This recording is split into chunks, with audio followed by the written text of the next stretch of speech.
Siloku silinde abantu laba baka foreigner laba inkinga kuthiwa bale eGoli ema laboratory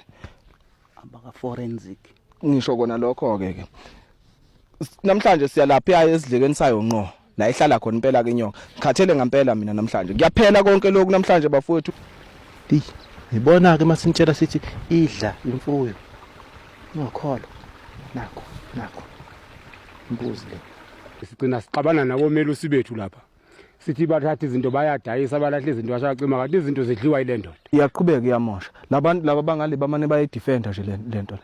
le nyoka lena fuza ngabe yabulawa kuyinamhlanje. Ungathi ngizizwa kanjani bhuti ubona kwenzekeni la kunomgodi la ngaphakathi ongena ngathi uyale ngathi icape kahle kahle uzodinga ukuthi ke na sihulube ngezisa uphansi size aseqo lapho wethu aseqo bafowethu kumele hayi bafowethu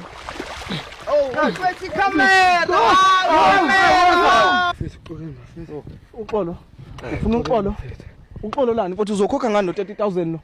uzokhokha ngani mfowethu kwayimina ngingenalo nesent manje mfowethu azongifaka emalingweni yo Ixolo bafethu bengenhloso yami. Yo